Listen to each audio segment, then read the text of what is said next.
Very good evening to all brothers and sisters in the Dhamma. Exactly 8 p.m. we shall commence our class. So today is 2nd September 2021, Thursday class. We will be continuing from this book, The Essence of Infinite Meaning, Teachings from the adapted verse of the Sutra of Infinite Meaning, Wu Liang Yi Jing. Just relax body and mind and maintain some form of attention and have a stable posture. We will, as usual, have our half an hour of awareness-based meditation. We will off the light and you can commence your meditation. So always remember, our sole purpose and intent is to train our mind to be aware so that this awareness can be stabilized until we can realize our true mind, the awareness nature. Then we use it to meditate. So awareness-based meditation is very simple when you understand. The first three of the four support for awareness-based meditation is very important. The first support is relax body and mind completely. Free your mind. Relax. Be at ease. Do not hold on to anything. Do not worry about anything. Just let things be. Silence your mind completely. Then the second support is the moment you are silent, you are already aware, so you don't have to do anything. Maintain silence. Then the awareness will be there. So the second support is after relax is aware. Then the third support is maintain this awareness for as long as you can to stabilize it so that your mind can become very quiet and very still to realize the true mind. Then use it to meditate, to develop understanding, to insight into phenomena, to awaken. Okay, so I will let you meditate on your own. Okay, you all can slowly, mindfully come out of meditation. Try to maintain whatever inner peace, inner calmness, and inner awareness that you have developed for as long as you can. These are the mind states that you need to use to live your life, to extend your meditation into life itself. Unless you are heedful, mindful throughout the day, you will not be able to maintain that heedfulness for long. And according to Lord Buddha, heedfulness is the path to the deathless. The heedful never die. Whereas heedlessness is the path to the dead. The heedless are as if dead. So you can't stabilize your awareness nature to be mindful most of the time throughout the day. You will be heedless and you don't stand a chance as far as enlightenment is concerned. That's why you need to maintain the stability of mindfulness leading to heedfulness so that throughout the day you are mindful in a way. That's why the daily mindfulness is very important. A good daily religious routine to anchor your mindfulness and your meditative training is very important.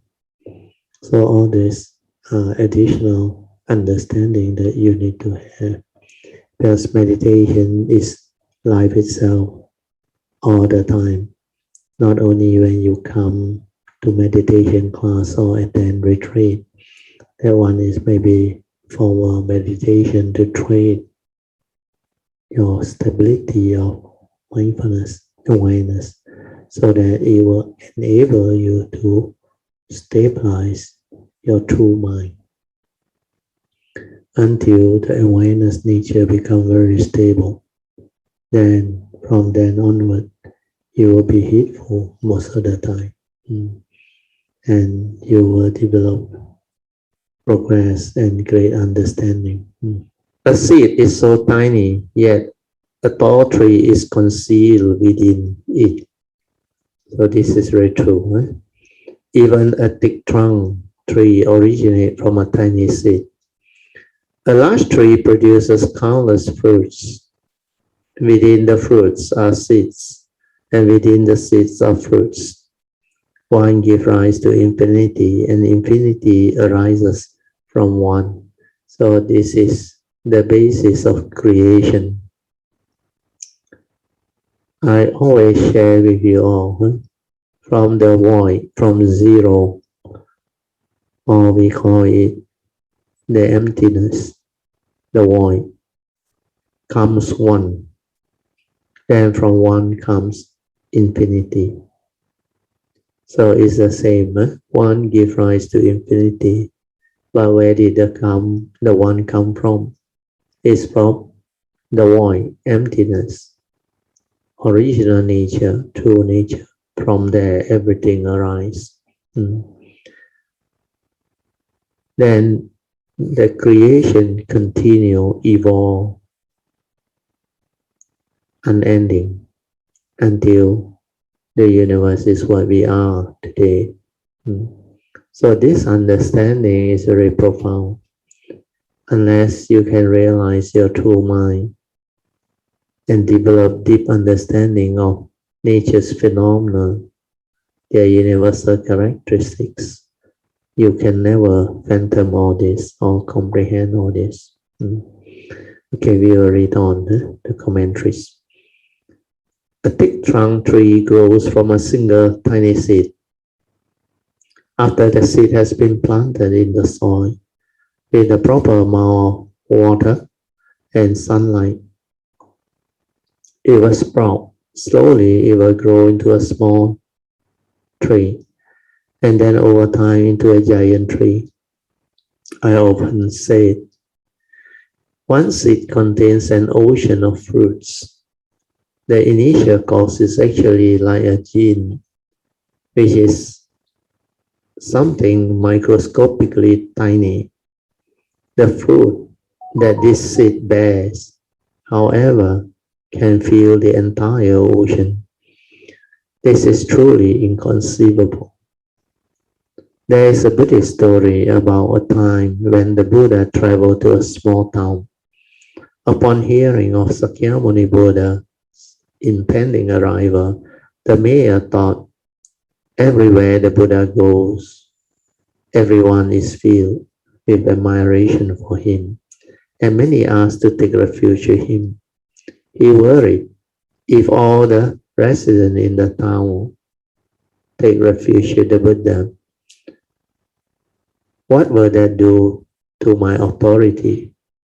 So the mayor announced that the town's residents were forbidden to make offering to the Buddha.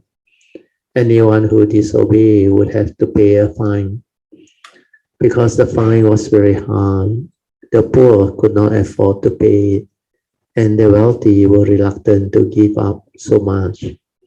Therefore, after the Buddha arrived in town, though he went out to ask for alms day after day, his bowl remained empty.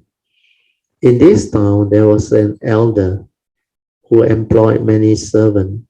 One of them was an old woman responsible for cleaning up leftover food scraps. One day, after everyone had eaten, she cleaned up the leftover as usual and took them out to throw away. As soon as she opened the back door, the Buddha walked past with the Sangha. The old woman saw the dignity of the Buddha and the Sangha, and the sight so delighted her that she wanted to make offering. So she walked towards the Buddha and said, I really want to make an offering, but I have nothing but the leftover food in my hand. I worried that making this kind of offering would be disrespectful to you. However, the Buddha smiled and said, this is very good. This is a superior offering.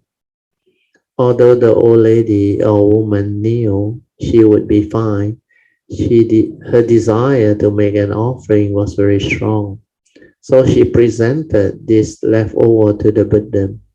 The Buddha was joyful and gave the old woman a blessing that she would have great fortune, status, and worldly comfort in her next life. At that moment, someone walked by. Hearing the Buddha giving this blessing to the old woman, he asked curiously, "How can an offering of shabby leftover bring such great merits?" The Buddha smiled and asked this passerby, "Have you seen the big rain tree in the center of town?" Yes, the canopy of that tree can cover 500 carriages. I've heard from my grandparents that even when they were little, that tree's trunk was so thick that it took many people linking their arms to encircle it. The Buddha asked him again, how big was the seed from which that huge tree grew? He replied, a seed is usually not very big. Do you really believe that such a tiny seed can grow into a tree requiring so many people to surround it? Of course, the passers-by believed that this tree grew from such a seed. The Buddha then said, willingness to make offering is like a seed. Nobody in town dared to make offering to the Sangha. Only this old lady had the courage to reverently plant the seed.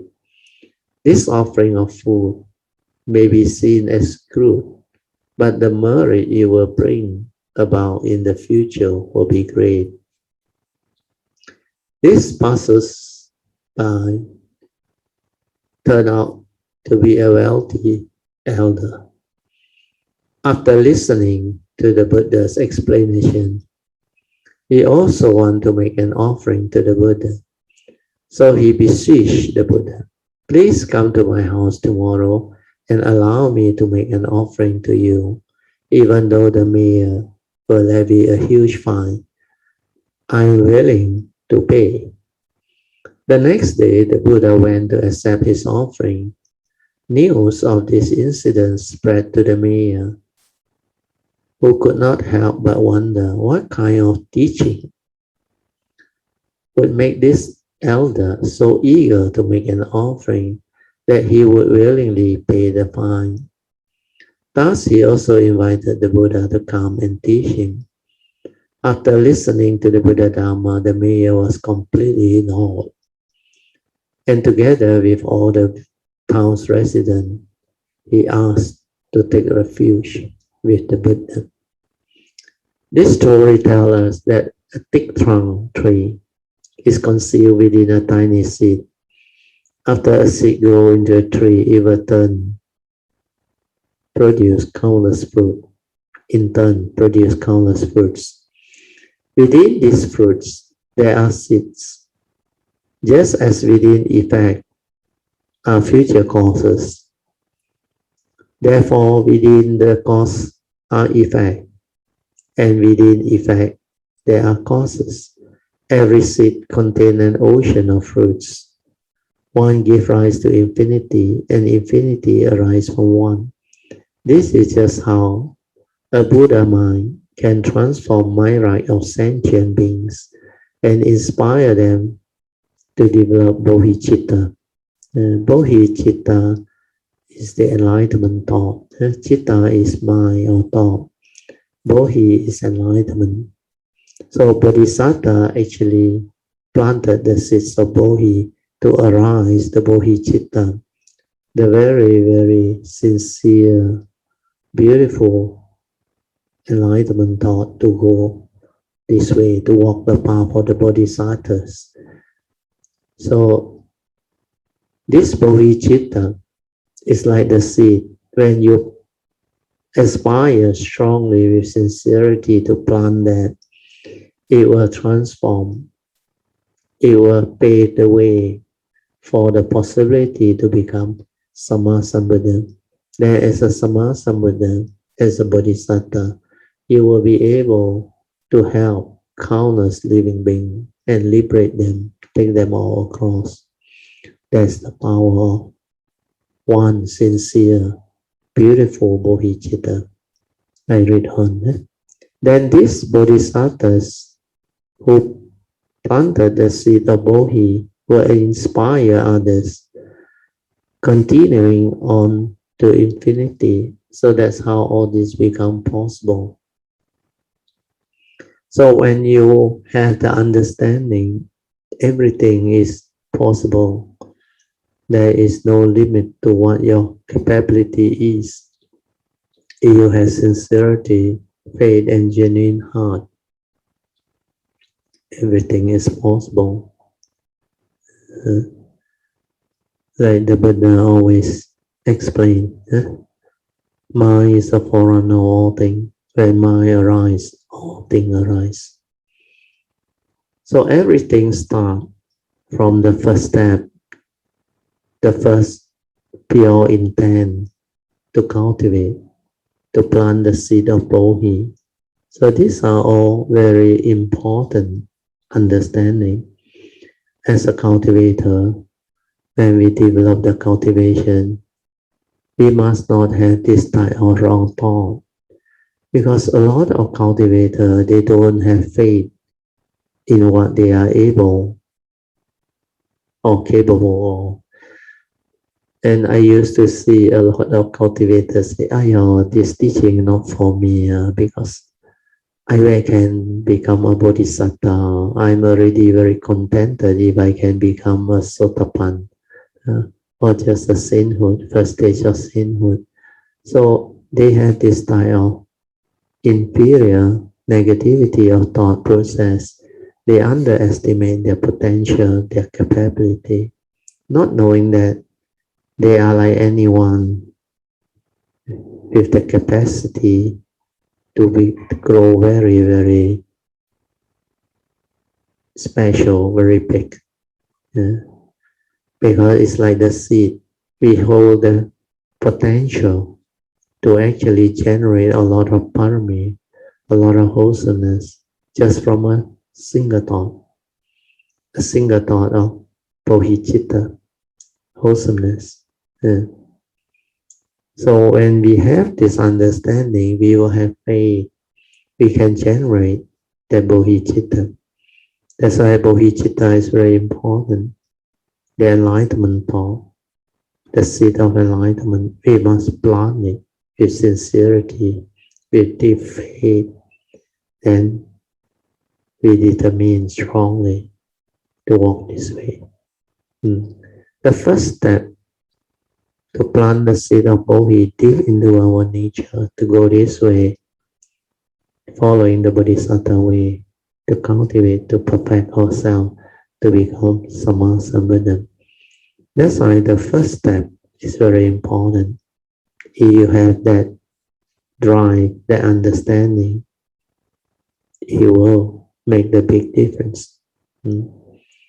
So cultivation is not about I don't have the potential. All these are from the thought that is limited, deluded, without understanding and wisdom. When you have the understanding, everything becomes possible. That's why the enlightened being, the Buddha, they never look down upon any living being. Because every living being has the same potential Buddha nature. Each and every one of us, we have the potential to become Sammasambuddha. And I like the way my refuge teacher, Master Sun Hua, puts it. He always said, in Mandarin, of course, 佛跟众生相差意念之间. Means the Buddha and ordinary living beings, Puthujjana, they only differ by a single thought. What is that single thought? The single thought of ignorance. Because of that single thought of ignorance, living beings continue to fall. And the difference between Sammasambuddha and the living being is the Sammasambuddha started with a single thought of bodhicitta. That's how he become what he is. So that difference, you understand, you will be able to make it. Like I always said, for me, when I was young, I had this very, very strong understanding. My nature very strong. I always tell myself, if others can do, I can do. If there's a will, there's a way. Then this nature does not fear hard work, difficulty, obstruction. No. Whatever you understand, you know is the truth, can lead to wholesomeness, goodness, and great value and potential. He will go all out to cultivate that understanding, perfect it. Then he will do what it needs to do. He will take the heavy vows, whatever that living being, ordinary living being, cannot undertake or even go ahead to take the vows.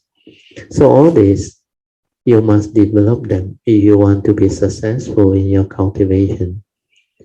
Understanding that the potential of growing into something immense all start with the first step, the singleton, the aspiration, the motivation, the seed of bodhi. Okay, we will move on with the sharing. We are now at the next adapted verse. This one is more interesting. Wisdom is attained from living in this world. What is your understanding? You believe in this sentence? Yes, this sentence is perfectly true. Wisdom is attained from living in this world. But some people may feel funny. I have lived in this world for so long. How come I don't develop any wisdom? Because you don't have mindfulness, you don't have heedfulness, you don't know how to observe, you don't know how to develop the wisdom. Your life is our greatest teacher. Life itself is the meditation. If you understand this, then you can do it. That's why those who don't understand this, they can't. And to them, they will be puzzled. How can? Wisdom is attained from living in this world, no need to meditate. That is the thought always asking that question. For cultivators who understand, finally they will come to know life itself is the greatest teacher. And meditation is life itself. And without going through life, you cannot develop the wisdom. You cannot develop the heedfulness to confront life, to understand things, to awaken. Okay, I read on. Wisdom is attained from living in this world. Very true. After completely eliminating the three mental hindrances. Okay? How come three not mental hindrance? This one must be the evil roots. The three hindrances of greed, hatred, and delusion. Of the six sense object, Bodhisattva must again make great vows. By learning this wisdom, they attain infinite Dhamma. This is very true. Where do we go to seek wisdom? Wisdom is realized through our interaction with other people. In our daily living, as we encounter different people and matters and situations, as we learn about the working of the world and come to understand people's habitual tendencies. From this, we can better understand the world and the differing perspective people hold. Different people with different perspective will experience the same thing differently. This is very true. As a cultivator, you have to understand this. Some people will greedily grasp at things, while others will generously share with everyone. They may even, upon seeing someone in need, give away whatever they have. By comprehending this different perspective and experience, we begin to understand many principles. Therefore, principles are revealed through people and matter and situation. When we can take care of matter in a harmonious way, we are in harmony with the principles. When we work with people in a way that leaves everyone satisfied, it shows that our relationships are harmonious, and so is our conduct. When our relationship and our conduct are harmonious, then we are in perfect harmony with the principle. So people, matter, and principles are all realized in our daily living. So harmony is a very important understanding. That's why whatever Dhamma you cultivate, ultimately it will lead you to harmony. That's why I always say, we apply our wisdom, our noble eightfold path to resolve things amicably. Amicably means in harmony, no conflict, no misunderstanding. So all this represent one very important key understanding of wisdom. Wisdom leads to understanding. Understanding leads to harmony. Harmony leads to wholesomeness, goodness, virtue. They are all interrelated. So whatever that is rigid without harmony is not the true Dhamma. If we can thoroughly understand and be in perfect harmony with the principles, we can completely eliminate the three hindrances of the six sense object, means the evil roots of greed, hatred, and delusion. The three hindrances can be referred to as greed, anger is hatred, and ignorance. Or the three obstruction, we go look at the notes, note 49. Also called the three severe obstruction. They are afflictions, karma, and retribution. So these three severe obstruction is very true. Affliction is suffering, misery. Then karma is when you have to come to take birth again and again. This is what karma is, samsara, lunhui. Then retribution is the friction of whatever action we do coming. So these three severe obstructions will keep you in samsara and bring about affliction, suffering, misery. And all these are the working of karma, your karmic retribution. They obstruct the noble path and our roots of goodness or wholesomeness. The obstruction of affliction are greed, hatred, and delusion. So greed, hatred, and delusion, they all rage within everyone, making it difficult for us to renounce the world, accept the teachings, awaken, and attain liberation. This obstruction refer to the constant arising of affliction. So this part is affliction. The obstruction of karma. The karma of 5 offenses and all the negative karma created by body, speech, and mind. These are the whole spectrum of karma. So body, speech, and mind are the three door where you can commit negativity of karma. So body, with the physical body, you can kill people. You can harm people.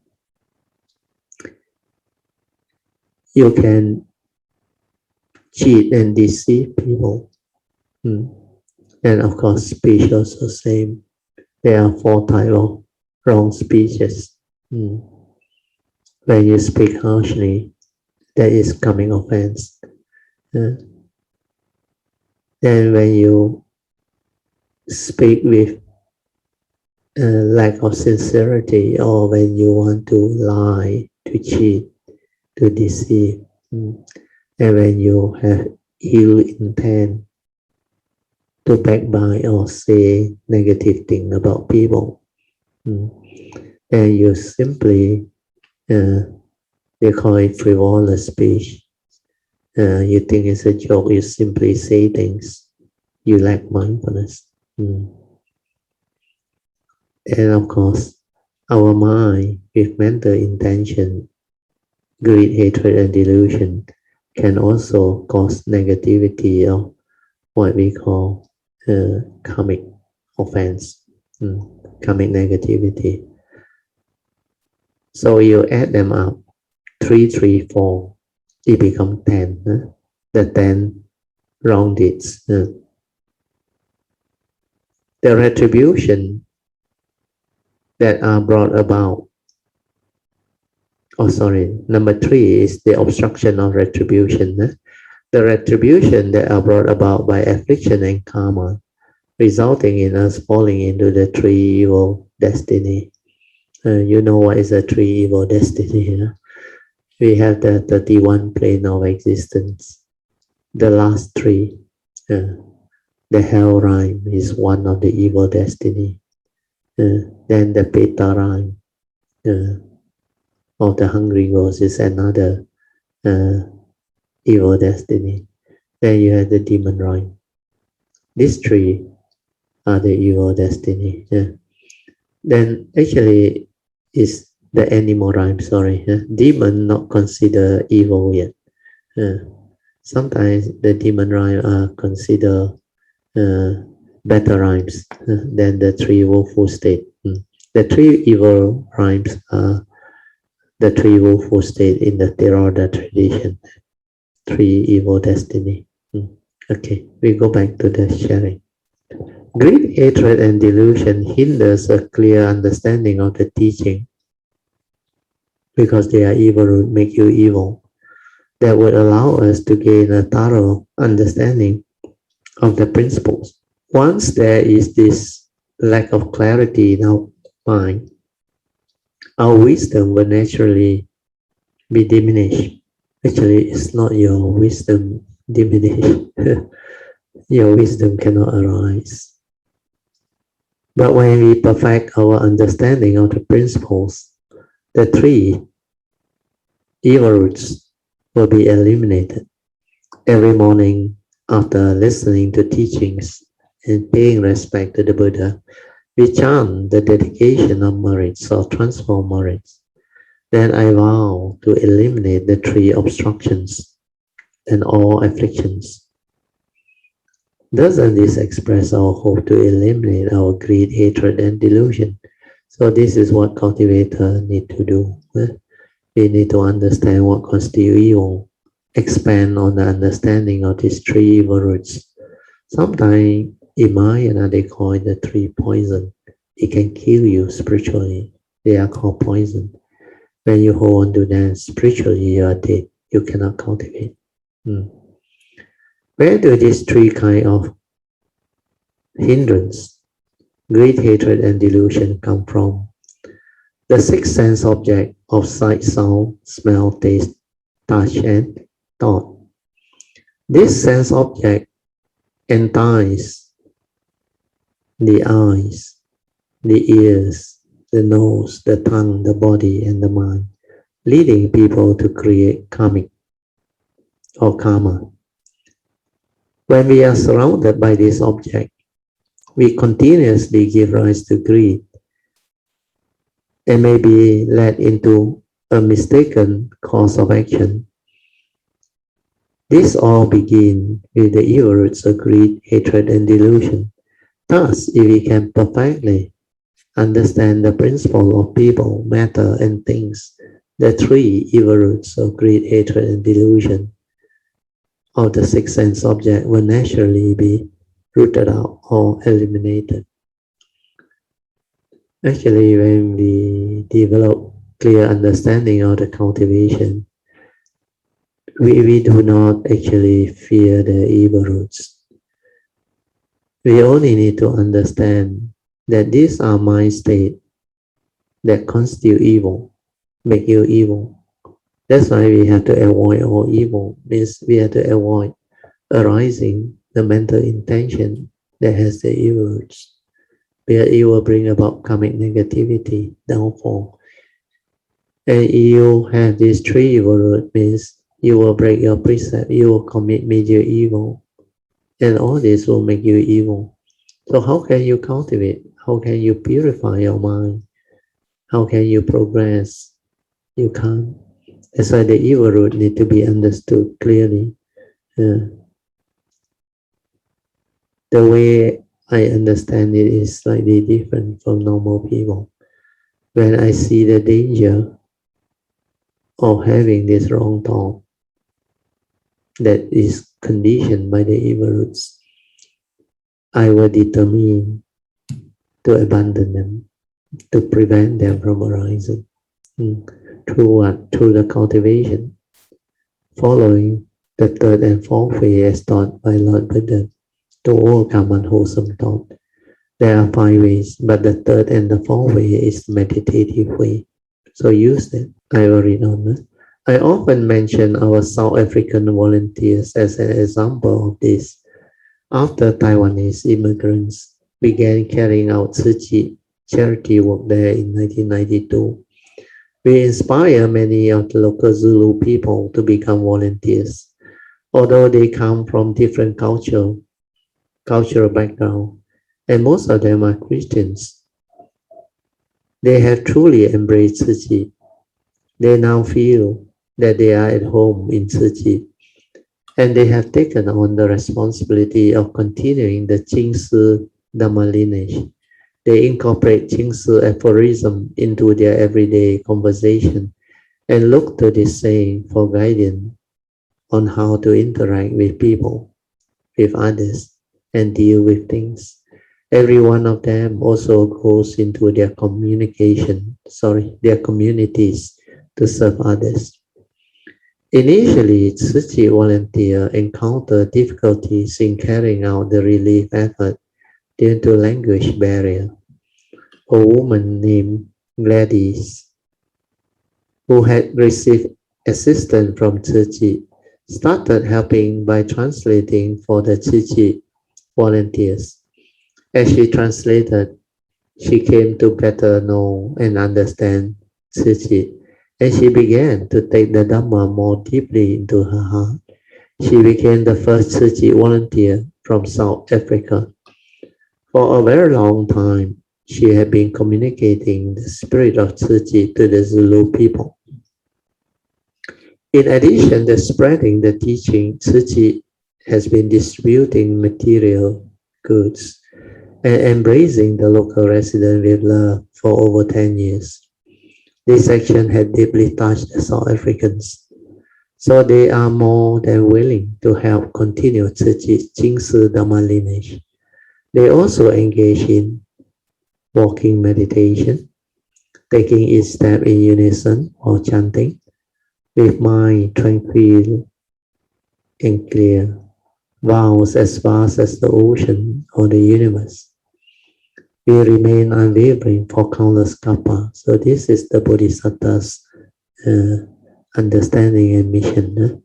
They also engage, we have finished this one. They also engage in walking meditation, taking steps in unison while chanting, with mind tranquil and clear, vows as vast as the universe. We remain unwavering for countless kalpas. In their harmonious spiritual practice center, they step purposefully forward, no difference from Tzu Chi retreats anywhere else. So this is really beautiful. There is also a South African volunteer named Mavis, who had been devoted to Tzu Chi for more than 10 years. She was a part of Tzu Chi's Blue Bank project and did her best to help bring her village out of poverty. The residents of Blue Bank were generally poor and hostile to outsiders, so most people would not dare to enter the village. Mervis brought in 30 volunteers to distribute food, promote recycling, and assist in vocational trainings, thus helping local residents to gradually improve their lives through long-term care and love. Mervis also endured many hardships in her life. Her husband had an affair and then ran away with all their savings, leaving her with 5 young children to raise by herself. Facing such difficult struggles, how could an ordinary person not become filled with hate? It was during this time that Suchi volunteer came into her life and provided her with material goods and vocational training. Surrounded by the love and support, she was able to understand the principles and let go of her trait, her hatred and resentment. She opened up her heart with the spirit of great love, feeling, there is no one in the world that I do not love. There is no one in the world that I do not trust. There is no one in the world that I cannot forgive. Thus, her definition of love broadened in scope. So, in fact, this is a very good way to cultivate loving kindness, a very skillful way. The other one that I often help people develop is you have to have this understanding and determine to follow the understanding.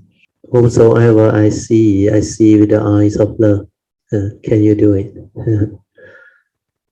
When you can have this, then you will become virtuous and very different. Then you always have this kindness in you, gentleness in you, loving kindness, compassion, joy, and also sincerity. Then whatever word you speak with kindness, gentleness, leading to harmony and understanding. So this is part and parcel of Noble Eightfold Path cultivation. It enhances our cultivation. Then just like this particular lady, she learned, there is no one in the world that I do not love. Means even your enemy, people who cheated on you, did a lot of wrong thing towards you, you can still forgive them and love them. Then there is no one in this world that I do not trust. This one you have to be a bit careful. Trust means complete trust based on understanding, not the foolish one. Foolish, you can be deceived, cheated. That's why Chief Reverend Kesri Damananda, our late chief, he always say, don't be a good-hearted fool. You are good-hearted, but you are fool. You are foolish. That's why a lot of people make use of your generosity, your so-called compassion, and they deceive you. Then the last one that they practice is, there is no one in the world that I cannot forgive. That one is also very important to do away with anger, hatred, unhappiness, resentment, envy, jealousy. That's why you learn to forgive and forget. Then you root out your own evil roots. When you forgive, technically you forgive yourself, because forgiveness frees yourself. When you forgive means you do not hate anymore, and you remove the evil roots. Then you no longer evil, you become beautiful. That's why I always have this advice to people: learn to forgive and forget, and you will grow. Indirectly, when we forgive, we remove our evil roots of hatred, envy, jealousy, negativity. When you forgive your own nature. Means you free yourself. Without forgiveness, we cannot root out the evil root of hatred, anger, envy, jealousy. negativity of mind state. So all this understanding is very good. So I will read on. Thus, her definition of love broadened in scope. In addition to letting go of her resentment towards her husband, she also extended the love she felt for her children to include the elderly and the young in her community. She treated everyone as part of her family. So this will bring about a lot of joy, a lot of wholesomeness. Together, she and other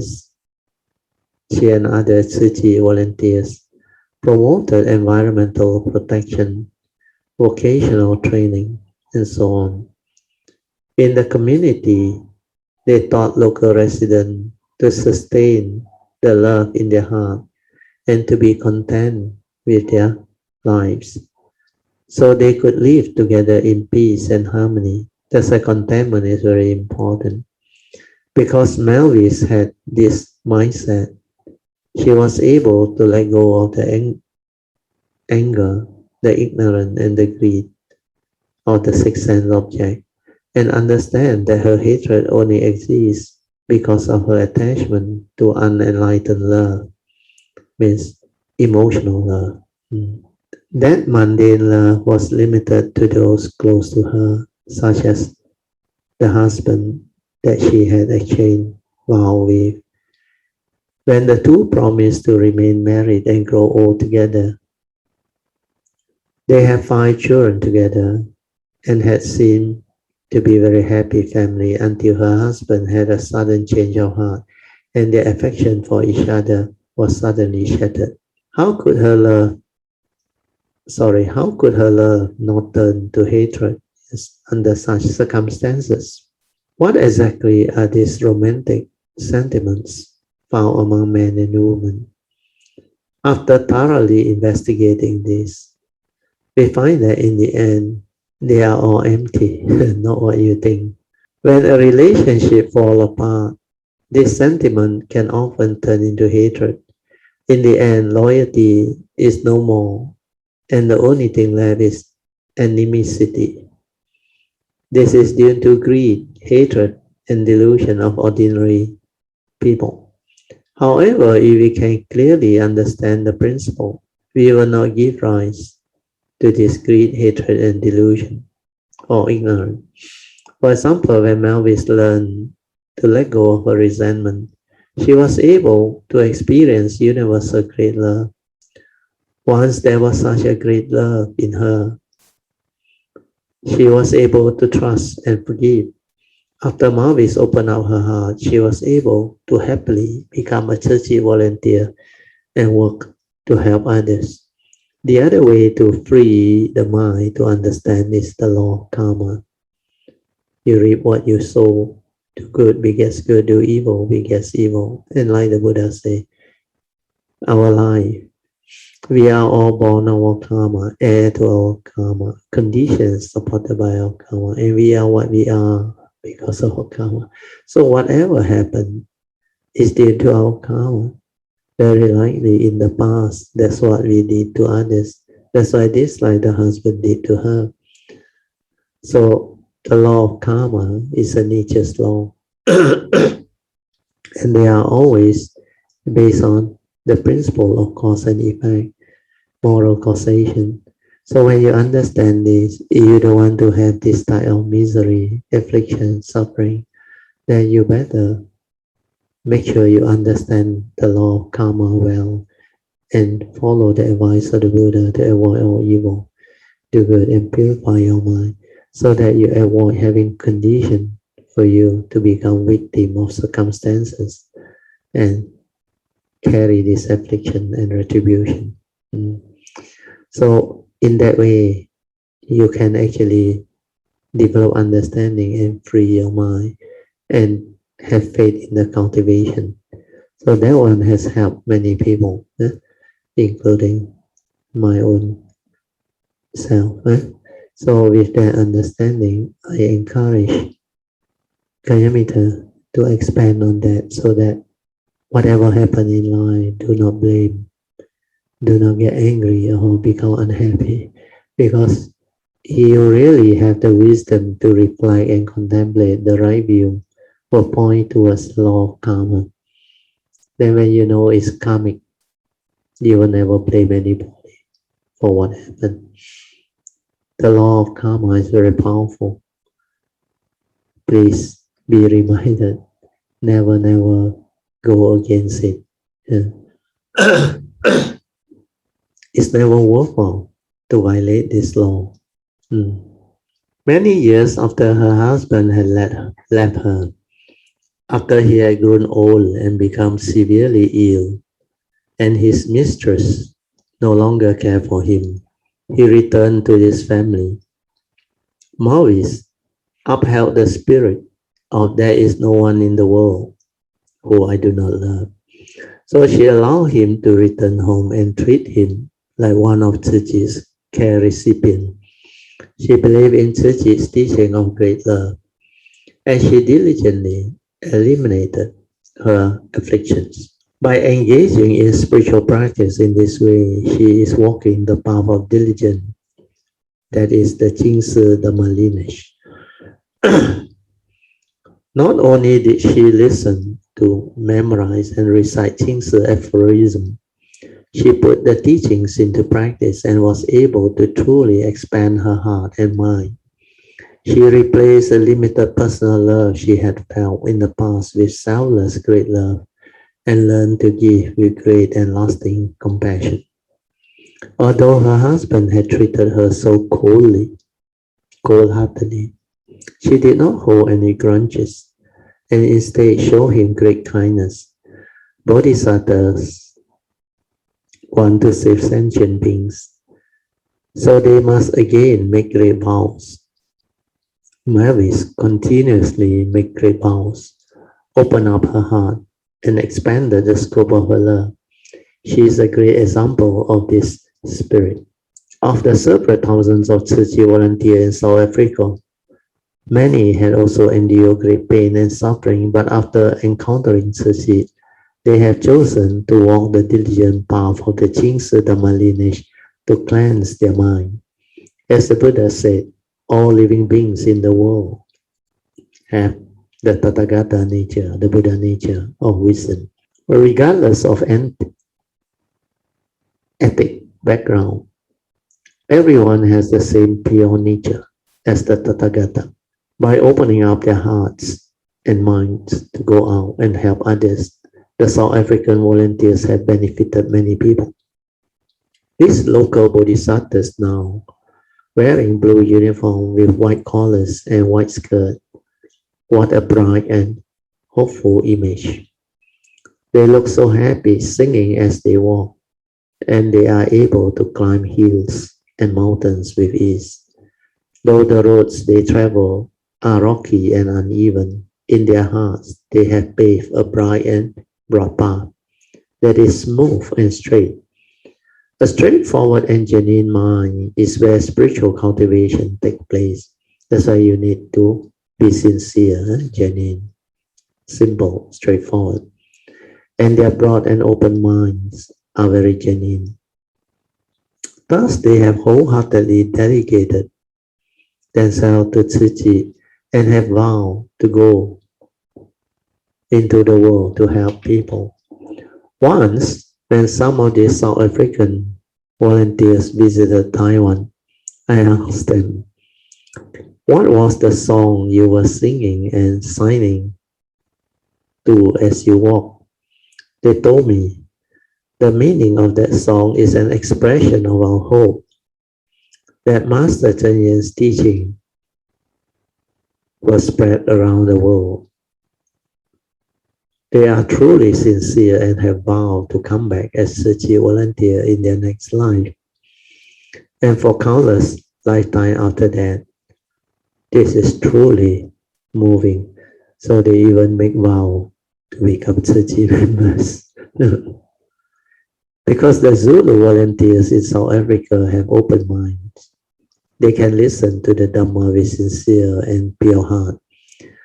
By hearing this wisdom, they attain infinite Dhamma. So they are able to completely eliminate the three hindrances of the six sense object, the evil roots of greed, hatred, and delusion, and can pave a broad path for themselves. Thus, in the midst of their hardship, they can attain wisdom and unlock infinite Dhamma. So this is really beautiful. The Buddha comes to the world to help us understand the truth that we have seen in South Africa, that everyone inherently has the same Buddha nature and wisdom. The responsibility of this teaching that we are all equal falls on everyone and must be applied to everyone.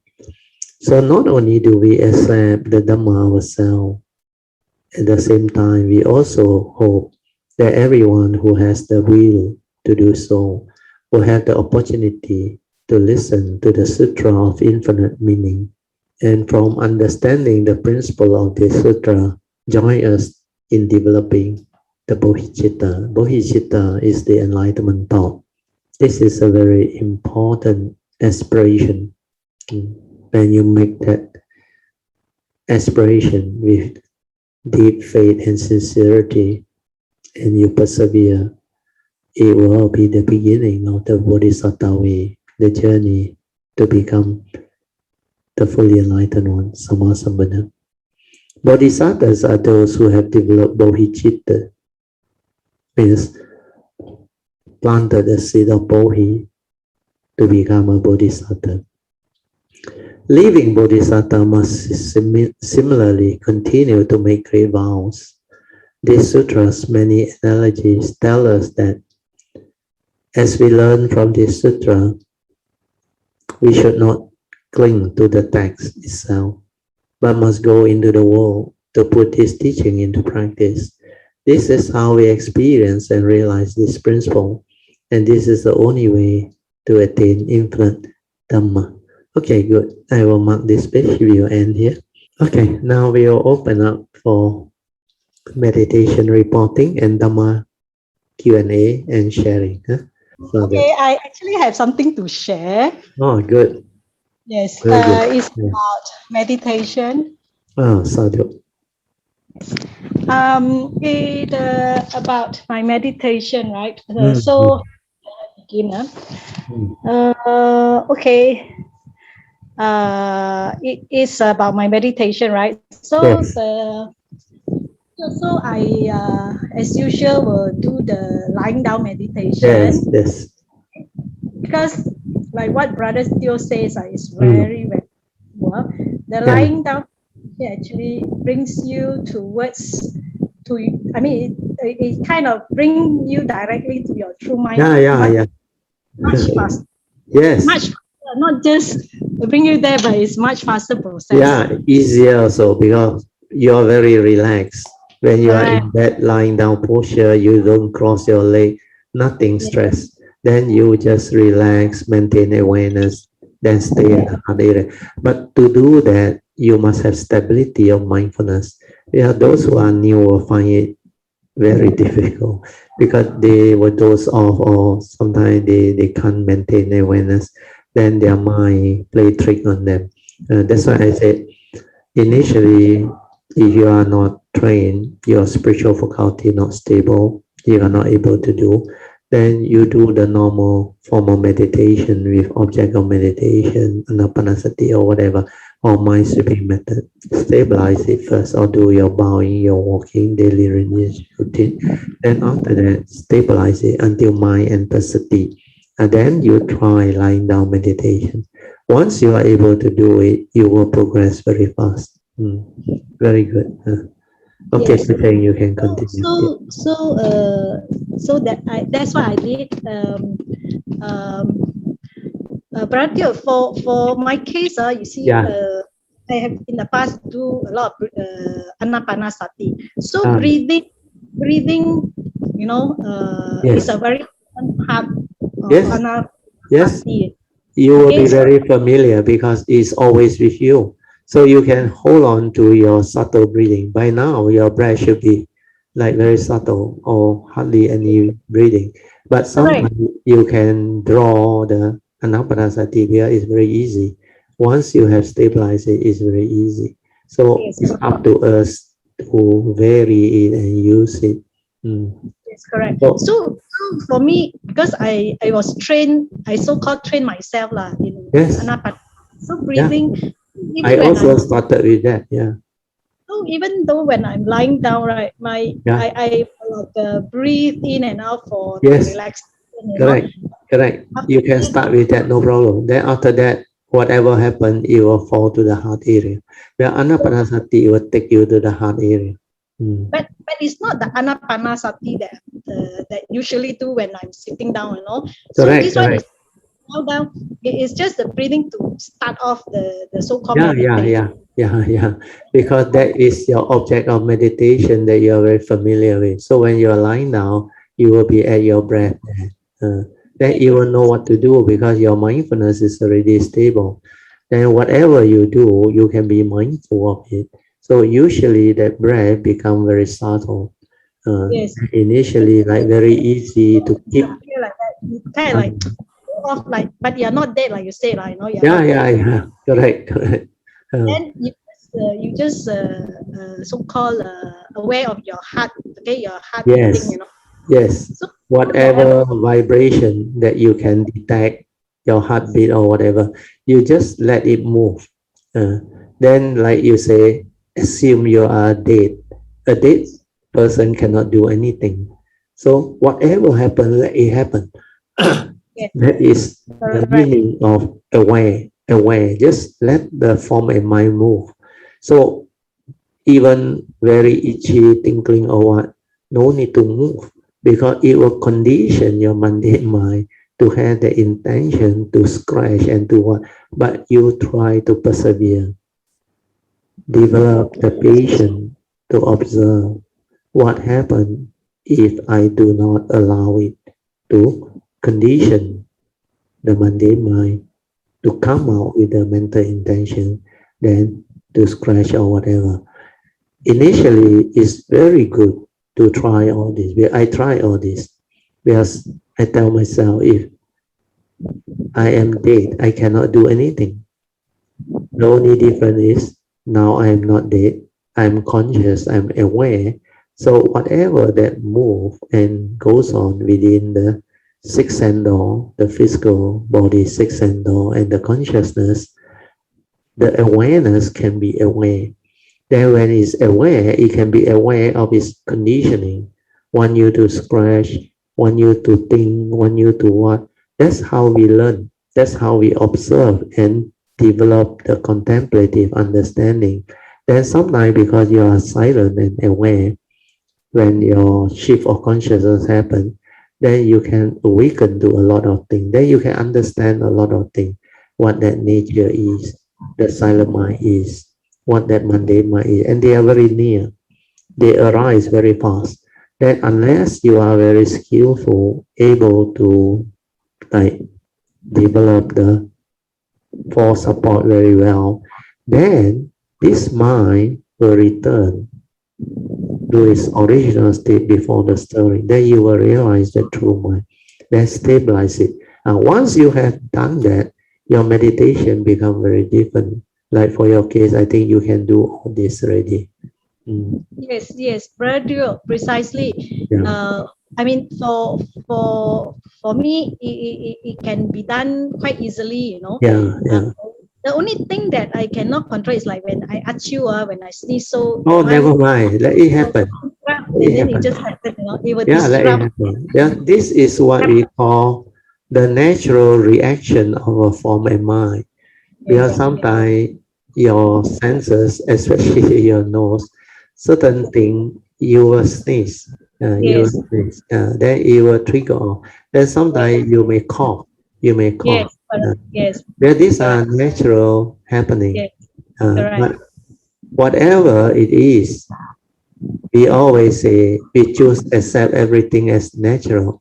Your body is just a body. It goes away on nature. Then we start to understand how we function as a human being, how the form and mind actually interact and develop all this, then how the mental aspect is involved because the form and mind is interactive. They are integral. Uh, we call it the form and mind. Indigo part of this so-called five aggregates of form and mind that karmically we are conditioned to come. Then as it grows, it evolves and become what it is. Then from there, if we are mindful and aware, we will learn a lot of things through our silent mind, through our observation. Then we will come to see the universal characteristic, why the teaching is such, why the Buddha said they are all dependent originating. It's just a phenomenon, no reality, no permanent unchanging entity within. He know you, he know me. And how did the egoic mind come out and hold itself? Like there is a thinker behind the thought. There's a personality, there is an ego. Because of that, selfishness arises, emotional negativity arises, fear arises, delusion. So you see all this very clearly. Then we ask ourselves, are these real? Are these what mind is all about? Is the way it is because of ignorance, delusion, avijja, because you don't see it. Without the stability of mindfulness, the awakening means if you are not able to stay at your true mind, the silent mind, you cannot understand all this. That's why from there, the understanding surface. I always ask this question without thought, who are you? When sankhara activity is not there, when the mundane mind is not there, who are you? What are you? What is that nature? What is that thing? You cannot describe one unless you go through it. Then you will understand what that thing is. Then how come from there, like the Buddha said, mind is a forerunner. From there, the mundane mind keep on arising and passing away, creating. Because we have the senses, we have the consciousness trapped inside, and these two are interacting all the time. To live life, there must be consciousness, there must be thought process, there must be this form and mind movement. Yeah, this is the only vehicle and tool for you to come. Then to meditate, you must go through this to realize the true mind, to connect to the true nature. So all this understanding will arise once we can meditate following the Buddha's teaching or trainings, three hallmarks. First is to realize the true mind, means no thought. Once you break this no thought, the other Dhamma understanding will arise. Without realizing that true mind, you cannot meditate. That's why to meditate without that understanding is not meditation, it's to go back to the mundane thought-based meditation, which is trying to talk about marks. Then the mind, that the mundane mind create will dwell and create all sorts of attachment, clinging, grasping. So when we understand this, then we become different. Because when there is no mark of a self, of others, of phenomena, of Dhamma and the duality, then that nature becomes very different. That nature, you will know, is not a being. Then that wisdom will shine forth, connected to the form and mind. Then the form and mind know how to live. Then it understands all this. That's how it liberates. That's how it can cease. It can just detach. So all this understanding is what meditation is all about. Without realizing the silent mind, without awakening to all this understanding through the Dhamma, the three turnings and all those things, then the no mark understanding cannot surface. Once the no thought leading to the cultivation to realize no mark, then you become beautiful. Then after that, your mundane mind will collapse, then the no dwelling can surface. That's how the Bodhi mind development stages, they really take off. So all this understanding is very important. So for you, it's very beautiful, which is where you can do a lot of all these things already. So what you need to do is to stabilize all this, then let that nature develop the trust to meditate on its own, then it will move and it will activate a lot of things. And you will experience many more of these movements. Yes, Brother. Okay, so what you say is truly amazing part of the process of meditation, you know. Yes. So, okay, so let me begin with my description of my Okay, meditation. yeah. Okay, so I had my breathing, and then after that it's very subtle, it's just disappear, and then it goes to the heart and the vibration of the heart, and then graduate now my vibration of the heart is very soft and subtle. It's not like the past, you know. Yeah, Yes, so that sometimes is you can't how even it's detect it, supposed you to know. be.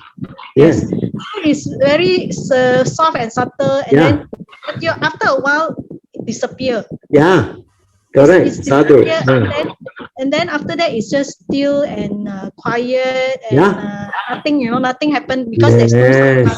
thought thing, you During know. that Yes, time, that is your true mind.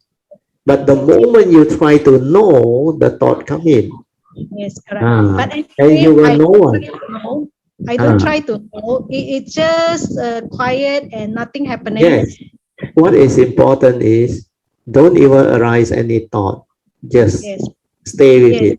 Let things be. Then you will go through the realization because that tranquil, what we call the unconditioned, that true mind, the awareness nature, no words on. correct. You will go through the understanding of what that nature is. Because Yes, when you stay there, you can stay there without the center.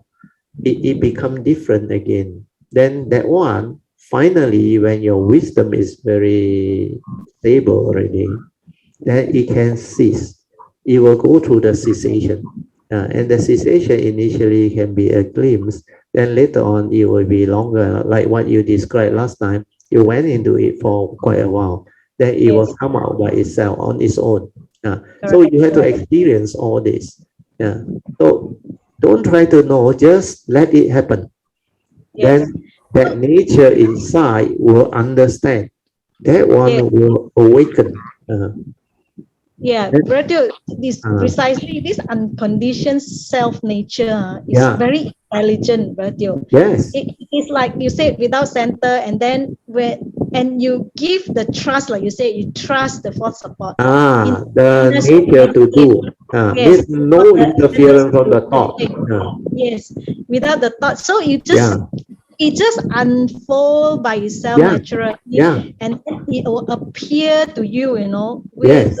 clarity and sharpness. Correct, But correct. so Mm. so I'm going to tell you what happened in this Uh-huh. silent mind, you know, in this Yeah. silent mind when it appear to me. Uh, uh, So uh, um, I mean, this is just my words to describe it, I but know, I know. vision Yes. is not the thing, Definitely, So, definitely. when this so-called I trust the awareness to meditate, Yeah, right? yeah, yeah, So this phenomena appear, you know, yeah. and it's like wow, super slow down, magnified, and Correct. it just Yes. shows to me, my, I mean, my breathing, you know, brother. Yes, yes, yes, Breathing, yes. I do. and, and this breathing is not what the normal human being will breathe in. Correct. There are a This lot of things inside there. there's a lot of things inside, exactly. Yeah, A lot of yeah. things inside, it breaks parts by part. Yeah, all the very, very fine movement Yes, and all those things. yes, very Normal fine movement. people cannot perceive one, cannot Yes, even become aware one. But you correct. can be aware. It's like the nature, the awareness nature, the silent mind, accord and flow with every movement without thought, without word. That's Yes, why yes, everything becomes super sensitive and clear. That's yes, how yes. you understand many things. Correct. Uh, Yes, you see then, a lot of things you never seen before as a yeah, human. You cannot see correct. one. Just you Yes, take then the breath also for you granted. will go through the phase like there is no resistance at all.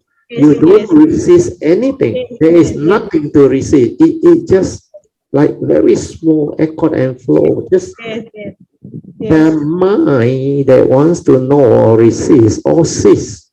That's Yes, why yes. that It's nature. no thing as a mind that want to resist. No more already. Want to know, want to resist, want to do this, want to become curate. No more. All the sankharas, and that one is the real one. And that one, you can understand many, many things. Yes. Okay, Brother Teo, because of that, right? I do not know, Brother Teo. It just showed to me naturally in the way that it unfold, right? The four phases of, the four phases. That one you definitely can see. Then later on, in the midst of life also you will see them. Like I say, truth is everywhere. Why can't you see? Then every moment of perception, every moment of feeling, every moment of seeing, hearing, all the whatever moment is all there. And that one is a flow.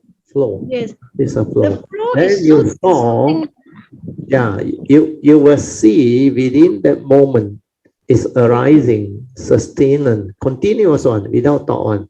That is ceasing. The first phase, the rising, the growth, then the decay. Then the decay, then the cease. Death, it is all magnified and so down that one breath can see so many things. And every phenomena is like that. Yes. That's why every moment of sense experience is all like that. Everything is like that. Yes. That's why you will see them within your field of perception, the pure perception. Even within the seeing, specific phenomenal awareness, all of the four-stage cycle very clear. That's why truth is everywhere. What can you see? The universal characteristic is everywhere. Anicca, dukkha, anatta.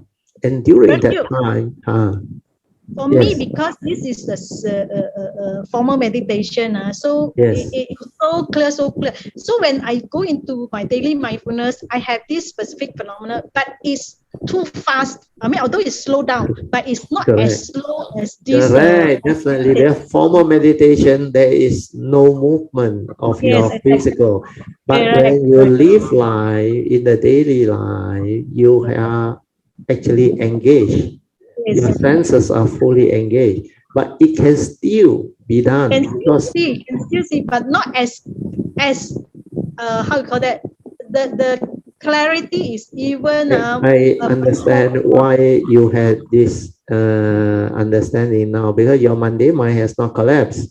Later on, when your mundane mind collapse, it's different again. But that nature shine for. That nature shine for everything is specific phenomenal awareness. No need to do anything. That nature is with everything. That one later, much later. Yes, my mundane mind not collapse. So when I'm in daily mindfulness, it's not as magnified. It's magnified so that but not like in the formal meditation. Yes, correct. It's more drastic, more drastic. Correct, but you will see a lot of things that you never see before.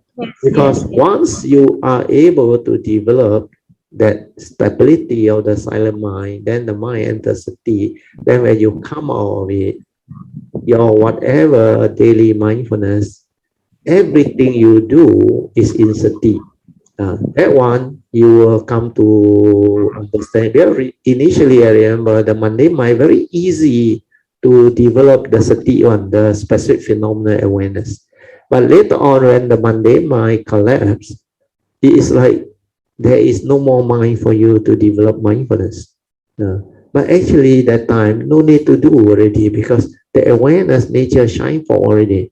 You are actually the awareness itself. That's why a lot of people cannot go through that phase, because they never realize that stage of the mundane mind collapsing, and very difficult to reach that.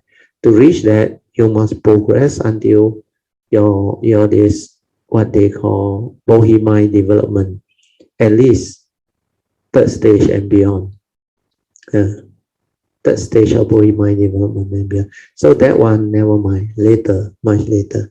But initially, the realization of the silent mind leading to the understanding that you are going through, So now you will slowly develop the understanding to break through all the no mark of a cell. That one will break first.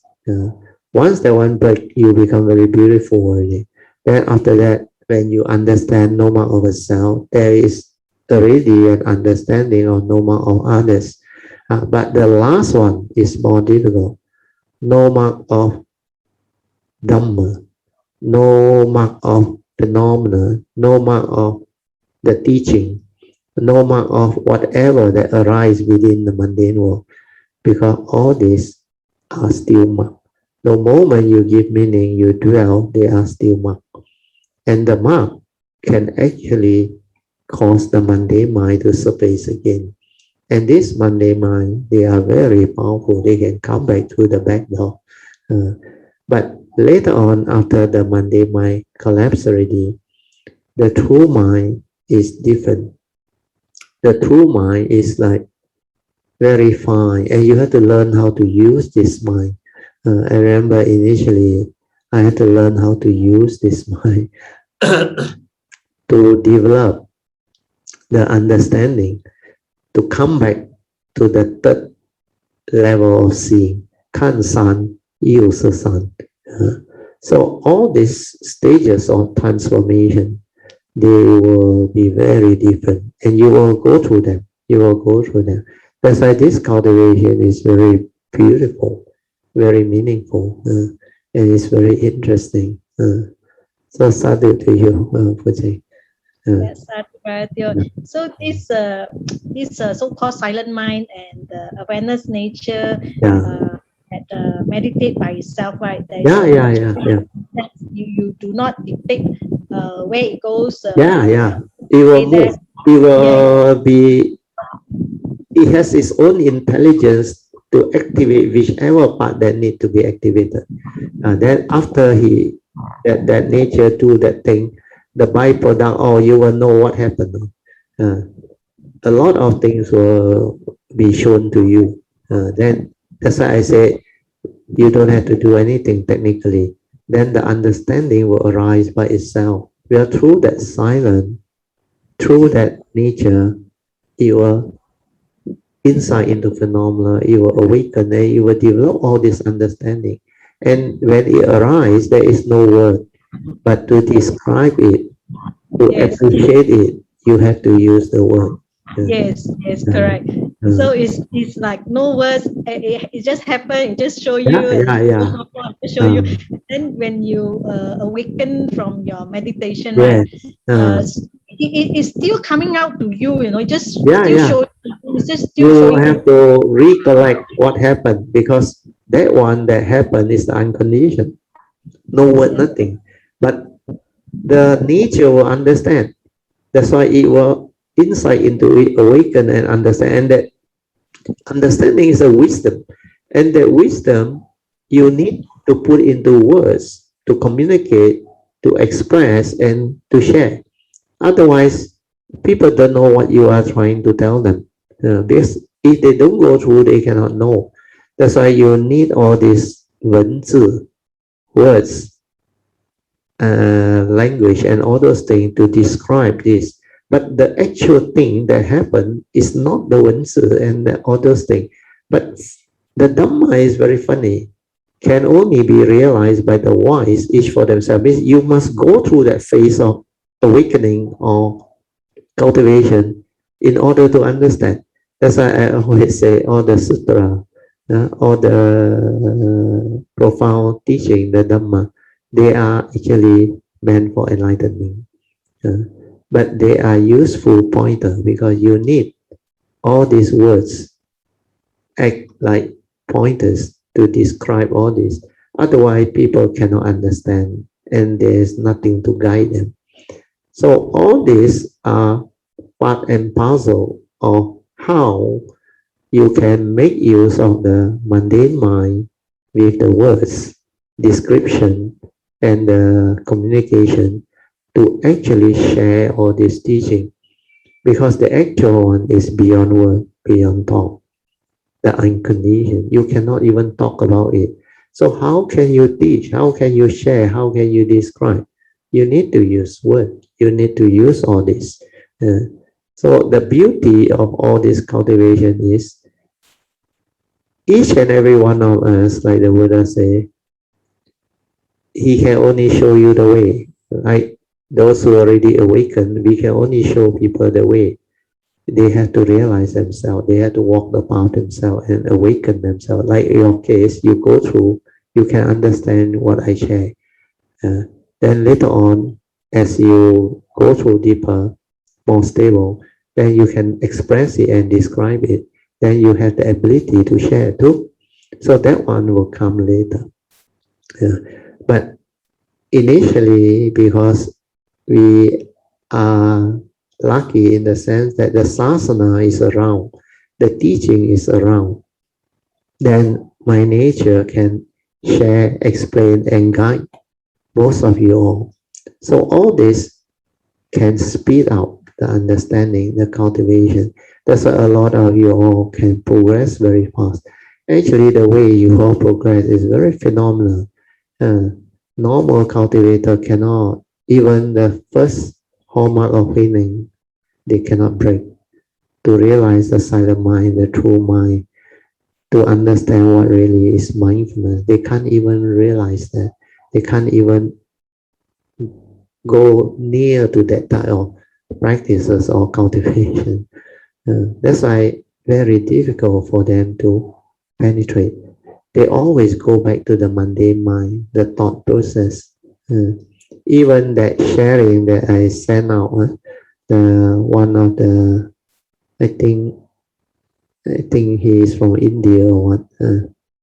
The Jin Hao sent to me, and I replied to him on. That one is actually not easy. That one, that person, he meditated very long already. He followed a lot of teaching on. But he finally found my teaching very unique. He said like the 6 Patreon. He said. That's why he was very interested and he listened and he asked me a lot of questions in the early day. Then later on, after I explained a few times, I think he found it very difficult to understand. Then he really tried. Then recently, what he asked is very beautiful. Maybe I read the thing. 你可以开得到吗? I asked Sri to open up. The one that I sent out on my Kayamita there. Yes, I saw that. I read the reply from Yeah, Brother Teo. yeah. Yes, Brother Teo is really with your so-called teaching, right? Without the sankara, with the silent mind, it's really So I asked him. I said, "Who are you? Without thought, who are you? Without the sankara activity and all those things." Then you know what happened to your body. Yeah. Okay, Sui is trying to get it out.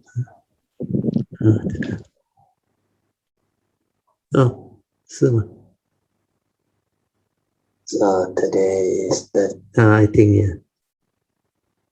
Oh, no, not this one. This is a recent one, sorry. Earlier one, 71, I think. Lesson 71.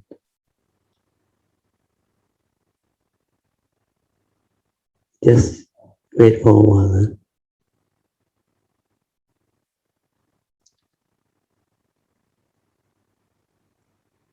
Yes. This one.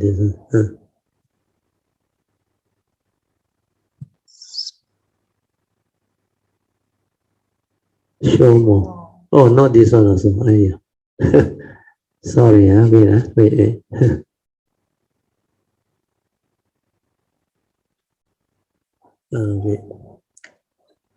This one is by Pocheng, Pocheng commented, wait, I read this one. Pocheng commented, this video is very good. I want them to see, share the screen. Okay. So this one, this video is very good for all Kayamita and serious cultivator. I know, sadhu. You can develop profound understanding of who you are and what you are, and how you function as a human being, and break through and progress. Mahasadu to Brother Teo and Sister Pamasri for creating condition and the YouTube team for making this possible. Okay, we will go to the actual, I think this one, huh? Not this one. This one. Yes, this one, yeah. You want to go to the actual YouTube? Yeah, the actual YouTube, yeah. I think just further up on it. Must be this one. No, this is mini video. Oh, mini video. Brother, you can refer to my latest Mike Amita notes. I just post it. Okay. Yeah, go to the latest. Yes. Okay. Good. So this is the whole thing. Okay. So I read to your lesson. His name is Ishan Sadanand. 2 days ago. He said, "Sir," he always addressed me, "Sir." I don't know why. He said, "Quick question. From my own practice, this is what I can tell. Awareness include only the following possibility." This is according to him, where he used the thought to understand. So it's very good already, actually, not bad. He said, either the mind sink into an object. Well, that is the only way he can describe it. That is to say, if one is aware of a particular mental or physical object for more than a second, that is to say, it is focusing on it, or the mind get lost in thought, like moha, when you have delusion, or unaware, or lost in its perception, means you become heedless. This is to say, it does not know what it is doing, means heedless. You're no longer aware.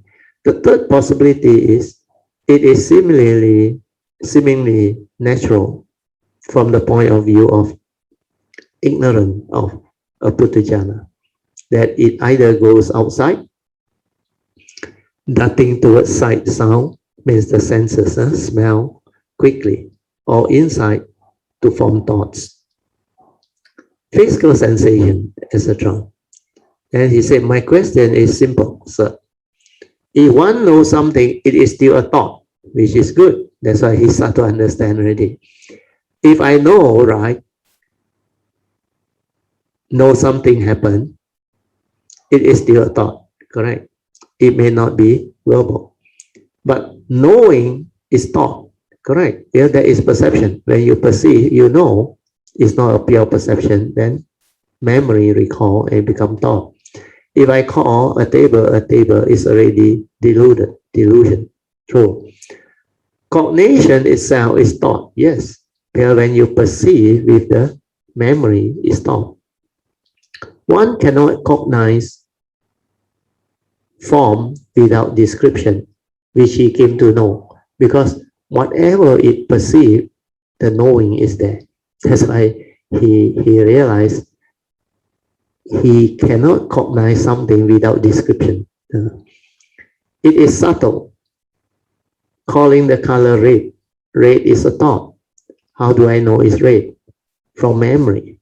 So even if thoughts stop, you see, he assumed thoughts stop, but he have never realized that. He said, but how can the memory stop? So that is the question. This is quite good for him. So the way I answer him, you listen. I say, memory is still part of sankhara, an aggregate of mind. And since thought is response to memory, so memory is still a part of thought, forming its content. Whereas sati is different.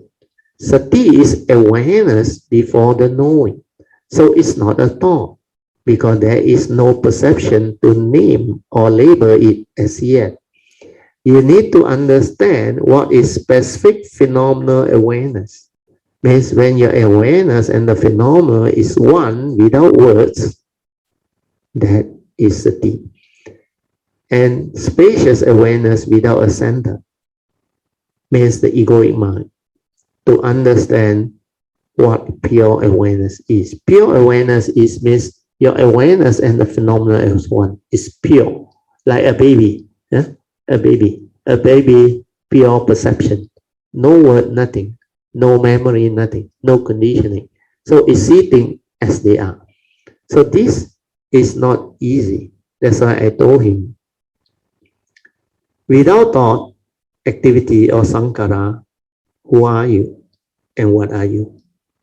I say, just silence everything to realize your true mind.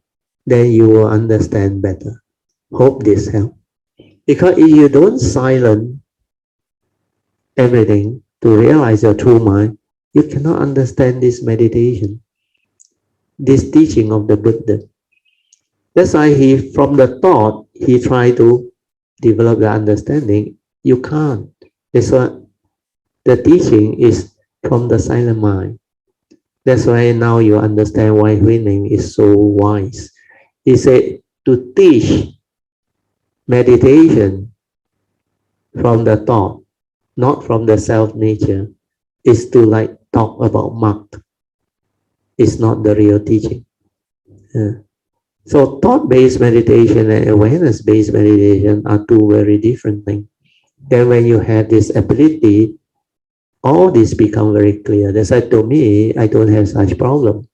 That's why I can explain to him. But for him to understand what I share is not easy. Even Chin Hao also commented. Then I think Po Cheng also, somebody commented, I think Miss Lee or Po Cheng, I forgot. He used the word succinctly. I answer it succinctly.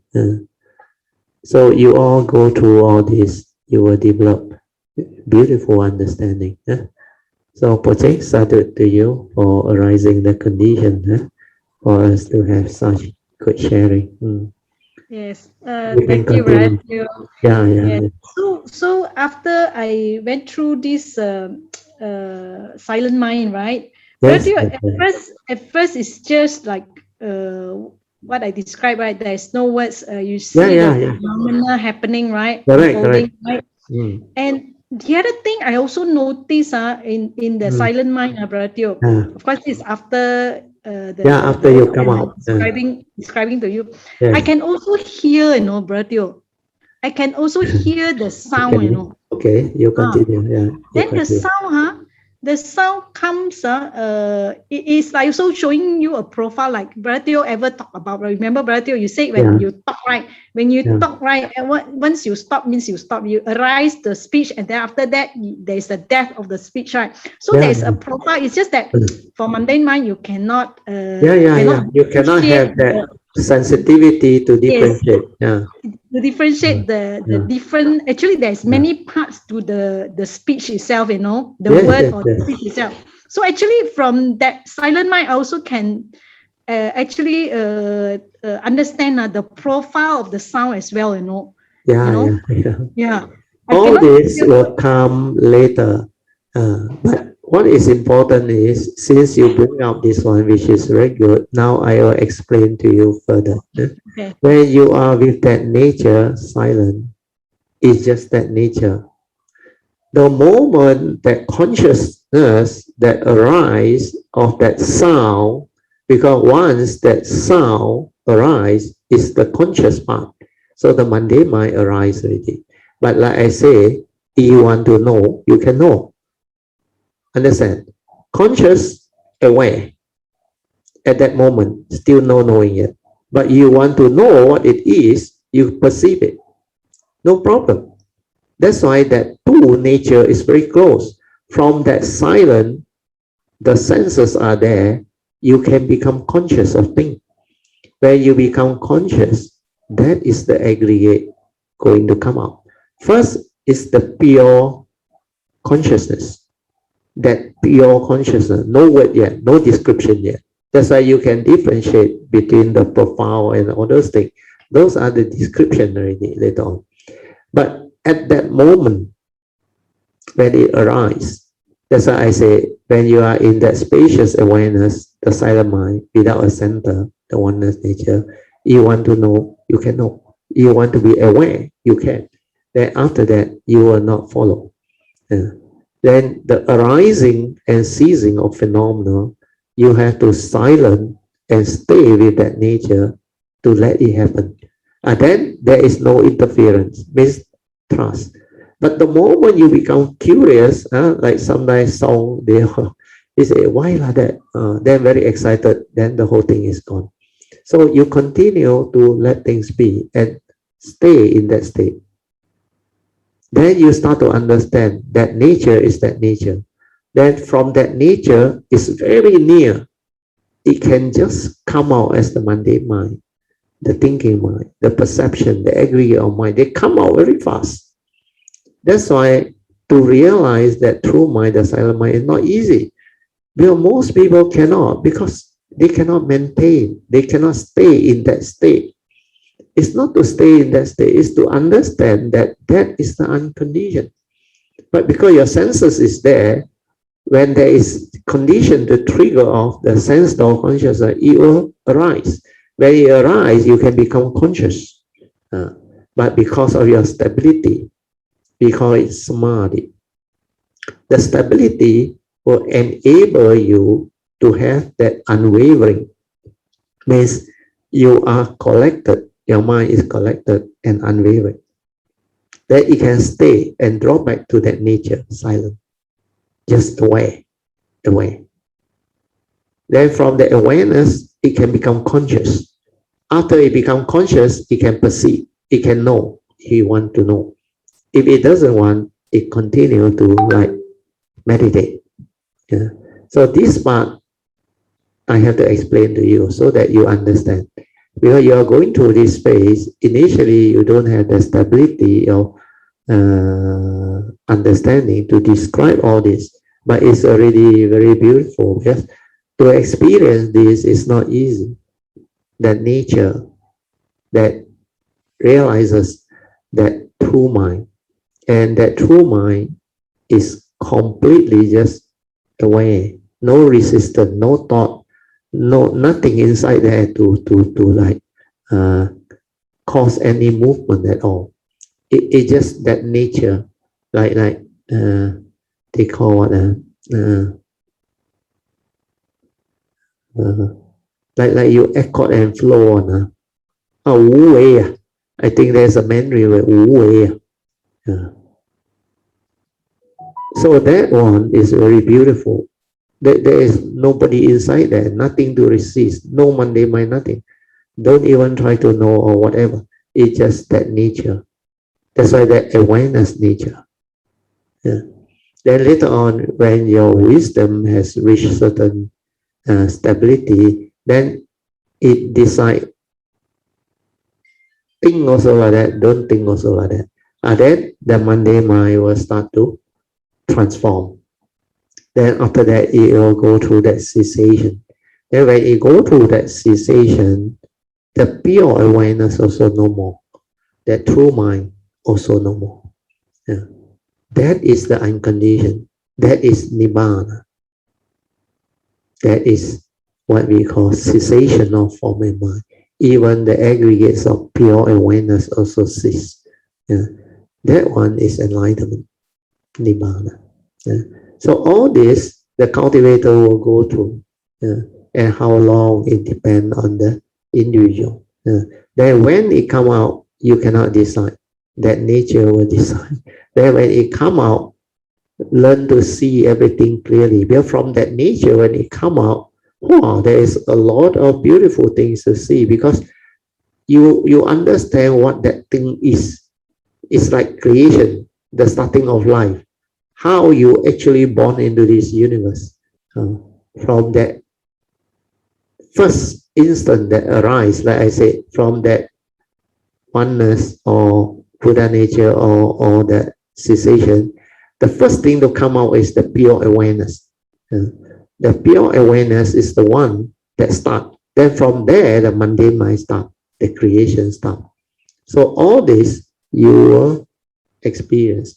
Then you will see how the sense data come in, like in slow motion for you to see. So one by one through the senses. And because your mindfulness awareness is so stable, this one later on you will understand. Once you come out of the cessation that time, you will understand all this, you will see. That's why you will see the complete dwelling, paticca samuppada, not in theory or knowledge or description, is the actual silent mind observe all this. And you see how the sense data come in. And before the sense data come in, your mind, the movement, or you very clear on what it is doing and how it is going to get itself entangled back into the old way and all those things. That's why I start to see and saw. Then I know already. All this is going to come back already. Then I become a human being again. So before that, a lot of things will happen. Then even at the brain there, I remember, the brain like not dead, but no activity, nothing. It's like the dynamo, the transformer, when it's running, there is a sound, like very small. But it's like the transformer is not moving. No vibration, nothing. Still. But it's not dead. It's actually that pure energy inside there. Then I realized that brain, because it is in that pure state, no activity, nothing. But the moment the true mind come back and split into 3 areas of consciousness, the moment it went up to the brain, zoom, the whole thing like the transformer start again. Then my brain activity all start again. Everything start again. Then I realized the memory, everything come out again. Before that, no. But you are not dead. That's why you can see how the brain activity shut down and how it start again. So all this is the marvel of the Buddhist teaching. We call it the cessation. You can say that one is enlightenment. Yes, it's enlightenment, but you cannot appreciate why that one is enlightenment and so beautiful. Because it's just cessation, everything ceases. Then for the form and mind that go through this, it will understand. Because what happened inside there is so different, so beautiful. And we have to use words to describe all these things. It is never explained before. No book write about it. Nothing. So all this will be very beautiful. So sadhu to you, Apojang, for creating the condition for me to share more today. Sadhu. Very, very beautiful. Yeah, sadhu, sadhu, sadhu. The unconditioned is so wise, without words. And it allows you to understand so many things, about yourself, and like you always say, Bratio, who are you, what are you, and how you function as a human, Yeah, the form and mind and all those things. Because that nature is that nature. The form and mind is the form and mind. And that nature is not a being. It cannot come out and live life. There is the unconditioned. But from that nature, everything arises. And the first thing to come out is the pure awareness. That's why that is our true mind. And the true mind that come out is the pure awareness. That's why you must realize the pure awareness, the silent mind. Without thought, who are you? You are just the pure awareness, that true mind, the silent mind. That's why that one can meditate. Yes, then of course, you just have to trust this awareness, the nature. Yes. Like Matthew said, don't do anything, don't try to know. Yeah. Precisely when I hear the sound, right, perceive the sound, right, I can see the flow, the flow of it. The movement It's very, very profound, The unconditioned, it come out to the pure awareness without a center, spacious awareness without a center. Then that one, because our senses are still connected, so whatever contact that trigger of sense door consciousness, you will be able to experience it. And the experience of it initially is the pure consciousness before the labeling, before the words, the concept, the knowing, and all those things. That's why the clarity is there. Then you want to know, you know. You don't want to know, it's suspect. Yes. So actually, like it come out and show it to me, right? And then it will show me the phases, the 4 phases of the sound. That one is you come out already. means Yes. the awareness come out already. Yes. The awareness come out and the perception is there to understand all this. Yes. But Yes. before that, when you are with it, it's different again. That's why you have to silence everything and go through it. That's why the real awakening is where you can be at the moment of its arising, sustaining, and ceasing. Yes, I see that. I see that the Yeah, arising, but the state. initially it's without words. Yes, Then yes, you yes. keep on seeing. You keep on Yes. seeing every Yes, moment correct. of consciousness. Whether Yes. seeing consciousness or hearing or smell, taste, all these are there. Yes, All these yes. are there. Yes, Then when yes, you come out of it to yes, describe, yes, then you can advise people. Unless your stability of mindfulness is so stable, you can be with the moment of its arising, sustaining, and ceasing. You yes, cannot correct. awaken. Because when you are with it, only you can awaken. Then you realize the universal characteristic. Well, everything is a phenomenon, condition arising, causal phenomenon. And all this phenomena you see is movement. It's like Yes, slow motion. See. yes, yes, Uh, yes, then the sustainer, then the yes, cessation, everything. Then even the phase, how it grow, then how it decay, and see. yes, Yeah, it's all very fast. At every moment, every instant, every phenomena, every senses is like that. correct. Uh, Yes, it's like the sine curve, you know, brother Theo. It's the sine yeah, curve. yeah, yeah. It's like the sine curve Yeah, showing yeah, to you, yeah. in a slow motion. Although you're, like I said, the breath is very short, you know, to us. But it's like in the meditation, it's like super long like that, you know. Yeah, Slow yeah, down. yeah. It's Yeah. like a lot of things inside there. Yes. Uh, Yes. it's like, wow, unending. You want to know. That's why And all you. this discrete Yes. awareness of the thing. Normal Yes. people cannot know. That's why last time I used to describe to people one in-breath of awareness of the anapanasati is like, to me, it's very long with a lot of things inside there. Very, very long and very many, Yes. many discrete things, you know, that you Yes. show. You know? Yes, very, Yeah. very long. And brother Theo, you're not tired of it, looking Yes, at because the awareness. energy is so strong. Yeah. And that thing actually charge you up. Yeah. Oh, Yes. and you feel like you have rested very long. Yes. Oh. Yes. Yes. And Yes. that mind is very different. Very different. Yes. So anyway, brother Theo, for this meditation, right? You when you come out also, it's not decided by you. It's by Yeah, correct. trust It's by that awareness, you know. nature. Yeah, when That it's nature. over, it's over, you know. But you Yeah, cannot yeah, decide. yeah. I must come out now or Correct. later, you Oh. know. Yeah. You cannot So like want to prolong it or what on, because yes, it has yes, its condition on that you will understand. Then yes, after that, the condition no more, then you will come out and you will yes, know. yes, yes. It's very beautiful, brother Theo. Yeah. So the Okay. silent mind that brother Theo taught us is really, really very, very good. Yeah, You know? that one is the most Teaching, important. is Because super. without that, you cannot meditate. Yes, You cannot yes, develop the real transformation and understanding. That's why thought-based meditation lead you nowhere. yes, You must go for awareness-based, means the silent mind, yes. the true mind, from So that this, nature.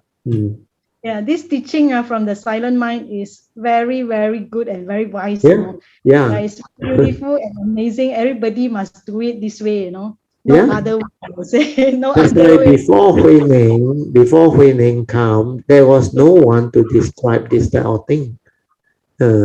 But even in Huining's Six Patriarch Platform Sutra, the teaching, not many Zen master can really understand what he teach to describe all those things.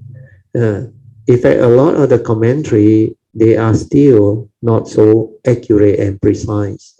The way they explain is different. But the true one that Huining went through, that one actually very, very few people can understand and very rare. And he described it very beautifully. The only thing is there is not much detail of what this thing is, because these are recorded sutras from the student of Huining. And these students are, of course, they are very good because they can understand him. But to put it into words is not easy. And to have that stability to actually share all this is not easy. It seems the Sixth Patriarch Platform Sutta is not written by Sixth Patriarch. It's the disciple who recorded what happened. Yeah. It's just like my Kayamita website. If we don't have this internet technology or those things, what my nature share will not be recorded. You understand? You understand? Will not be recorded. Means what? Means in future, maybe after my form and my no more, then some of you want to keep the record. Maybe you go and write your own notes based on your understanding. But what you all write and what you all describe, if I don't edit, it will not be the same one. Now, because of the recording, everything, you all listen, then you all send to me, then I edit. Now I have Ingbi to help me, which is very good. So all this can make the sharing and the teaching become available. So like I used to tell Kayamita in the early day at the retreat, I hinted many times, while this form and mind is still available around, better make full use of it. Whatever you want to know, you better ask. Then my nature will share. So don't wait till condition no more already. Then that time only want to ask and do all this. Too late already. In fact, Sakyamuni Buddha also hinted to Ananda Deo. But people don't realize the importance until the Buddha say he got 90 more days to live. Then Ananda started to cry and want him to stay on. But he said he already decided. The condition is already set. That's why it has to be that way. And that time, technology was not there. There was no recording and all those things like what we have now. So he has to go by the memory of Ananda. So all this is meant to be. That's why it has its causes and condition. That's why there is some discussion on this topic. Why don't the Buddha come 2,500 over years later or during this era? Then everything will be recorded and very beautiful. But then you must also know, if he come now, means those people before, they cannot learn from him. They cannot have the condition. Then during that time, because of what the Buddha's teaching is, over the years, how it evolved, everything is meant to be. That's why after that, you understand the history of all this, how it come over to China, the Mahayana and all those things. Then how all this evolved. You will start to understand the causes and conditions, because everything is already said. We have the prediction from Dipankara Buddha to Sakyamuni. He already chose the timing, the era, everything already said. And they are Samasa Buddha, they cannot be so like until they don't know the timing and all those things. But all this evolved, yes, it evolved many other conditions. So these are very beautiful understanding. So let us rejoice. Sadhu to Pocheng for all the good sharing. And also for PG for nominating Pocheng. Let us rejoice. Sadhu, sadhu, sadhu.